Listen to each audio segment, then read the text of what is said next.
Hello and welcome to the third screencast for Chapter 9, Fossil Fuels. Today we're going to continue our explanation of the different fossil fuels that we use.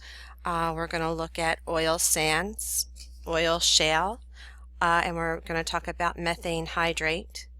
And then we're going to consider the ways that we mine and drill for these fossil fuels. So let's start with the oil sands, and oil sands are also known as tar sands. They actually consist of moist sand and clay that contains anywhere from 1 to 20% of a substance called bitumen. This is a very thick, heavy form of petroleum. It is rich in carbon and it's poor in hydrogen. It represents crude oil deposits that have been degraded and chemically altered, where water erosion and bacterial consumption has altered their chemical makeup. One of the most leading scientific hypotheses trying to explain the Alberta oil sands and why the geological changes caused these oil sands to be created is they think about tens of millions of years ago, as the Rocky Mountains were being uplifted, it allowed the crude oil to deposit and to migrate northeastward and then upward until they saturated the rock and the soil in what is now known as northeast Alberta. Oh, I didn't notice this, sorry. The microorganisms that are very abundant and help produce the oil sands began to consume the oil, and they left it degraded and heavy in the bitumen, if I can say it, the bitumen. Okay, so that's where our oil sands came from. The oil shale is actually sedimentary rock, and that is filled with a substance that we talked about earlier called kerogen. And this can be processed to produce a liquid form of petroleum, and we call that liquid form shale oil. And this is formed by the same processes that form crude oil, but it occurs where the kerogen was not buried deeply enough or subjected to enough heat or pressure to form the oil. So it's a little bit higher up in the area. The next is the methane hydrate. And methane hydrate occurs in sediments that are in the Arctic and on the ocean floor. It's also known as methane clathrate or methane ice. And it is a fossil fuel that's in an ice-like solid, and it consists of molecules of methane that are embedded in the crystal lattice work of water molecules. It's stable at temperature and pressure conditions that are found in many of the sediments in the Arctic on the sea floor. So very cold temperatures and very high pressures. And most of the methane in the gas hydrates formed from bacterial decomposition in an anaerobic environment and result from the thermogenetic formation, which happens deeper below the surface. So we get the methane hydrate. So the way that we extract these fuels is different for each type of fuel and is isolated to where the deposits are. So let's take a look at oil and natural gas. They tend to rise upward through cracks and fissures in porous rock until meeting a dense impermeable rock layer that will trap them. Geologists will search for fossil fuels by drilling cores and conducting ground and air and seismic surveys to map the underground rock formations. They can predict where the fossil fuels might be by using underground geology. Once they think they have an area that has these fossil fuels, they will do something called exploratory drilling. And this is where they'll drill small holes that descend to great depths. And if enough oil or gas is encountered, then they will begin to extract the oil and the gas from the rock. what they do is they depend on the pressure, because pressure is required to extract the oil from the porous rock. And if you consider the geology, oil is typically already under pressure. Pressure from above the rock, or pressure from trapped gas. It could be from below it by the groundwater, and sometimes even internally from gas that is dissolved in the oil. And all of these forces are held in check by the surrounding rock until the drilling reaches the deposit. So once that drilling happens, it kind of releases the pressure, and the oil will then rise to the surface on its own accord. But once that pressure is relieved and some of the oil and gas has risen to the surface, you see these, in the old times they would have the oil wells with the oil just spouting out, because they hit a vine of oil. But once that's released, then the remainder becomes a little bit more difficult to extract, and it needs to be pumped out. So it requires a different type of technology to get it out. When we look at coal, since coal is a solid, we have to mine it rather than drill for it. Coal deposits are typically near the surface, so we can use strip mining, which heavy machinery will scrape away huge amounts of earth to expose the coal. If the deposits are deep underground, then we have to use a subsurface mining.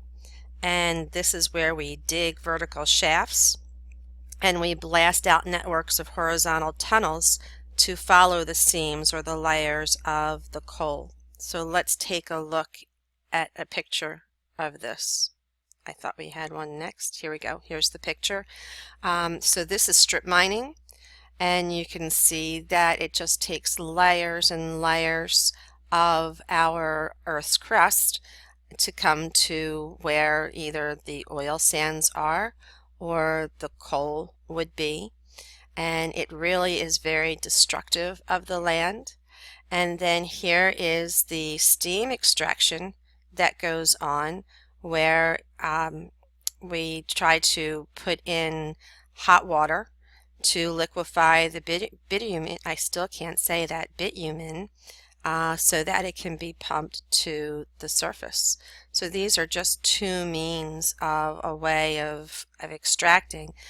This does a lot of damage underground, creating instability. These mantles can crash down, and it can cause earthquakes. So there's a lot of risks with this.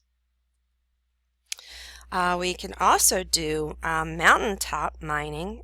This is where mining coal in the Appalachian Mountains, we're essentially scraping off entire mountaintops in a process that we call mountaintop removal mining to get our coal. As you can see, these are environmentally destructive, and it's happening right in our own backyard in the Appalachian Mountains. So oil from oil sands, that's another extraction method. There's two main methods that we use for this. For the deposits near the surface, we do a process that is similar to strip mining for the coal, or it's called open pit mining, and we saw that in the picture that we just looked at.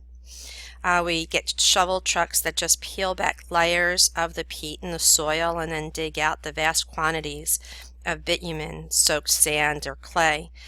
We then mix that with hot water, and it's piped to an extraction facility where the sand will sink to the bottom of the tanks and the bitumen will float to the top. And then we'll skim that bitumen off, we'll add a little bit of a solvent, and then we'll put this into a giant centrifuge where that mixture is spun to further purify the bitumen. And this is how we get the crude oil out of this process. It takes 3 barrels of water to extract 1 barrel of oil, so we're really using a lot of water from this process. The the result is, by using this water, is we get toxic wastewater that we now have to dispose of, and this we just discharged into vast tailings of lakes. So they're basically man-made lakes with this toxic water that's in it. If the oil sands are deeper underground, then, like we saw in the picture, they're going to drill shafts and they'll inject steam and solvents to liquefy and isolate the bitumen, and then they will extract it. The bitumen still needs to be refined using chemical reactions and adding hydrogen or actually removing carbon, and then this will be upgraded into a more valuable synthetic crude that we call syncrude. Mine oil, shale, it uses strip mines as well, or subsurface mines. And the oil shale can be burned directly like coal, so it doesn't have to be processed like the others. Or it can be baked in the presence of hydrogen and in the absence of air to extract liquid petroleum. And this process is known as pyrolysis. And that's how we can get that liquid petroleum out. Again, here's that picture that we looked at that shows the processes. This would be considered the pit mine, where we're getting the oil sands out. And again, this is strip mining because it just strips and destroys the area. And this is what is happening with the oil sands in Alberta. And then again, for the bitumen that is lower, we're going to add steam to liquefy it so that we can pump it up to the surface. So how much fuel do we extract? How much of these fossil fuels do we actually pull out? Economy determines just how much will be extracted. We have developed more powerful technologies for locating and extracting these fossil fuels, and the amounts of these fuels that are physically accessible to us are termed technically recoverable, and these amounts are increasing. Technology determines how much of the fossil fuel can be extracted, and economics determines how much will be extracted. So what that means is, as extraction becomes increasingly costly to remove this resource, companies will not find it profitable to extract the entire amount, and they will halt the extraction process. So they consider the cost of the extraction. So the balance, when we balance all of this against the income it expects from the sale of the fuel, that determines the market price, and that market price can fluctuate. The portion of the fuel from a given deposit that is economically recoverable fluctuates as well, and market prices will rise on the economically recoverable amounts as they approach the technically recoverable amounts. So when it gets to the point where technologically they can't recover it, then we're going to see those prices go up. The amount of fossil fuel that is technologically and economically feasible to remove under current conditions is called proven recoverable reserve. And proven reserves increase as extraction technology improves or as market prices of the fuel rise, and proven reserves will decrease as the fuel deposits are depleted by extraction and the market prices will fall. This makes extraction uneconomical. Boy, my pronunciation this time. Okay, we're running out of time for this, so we'll end this screencast and we'll see you on the other side.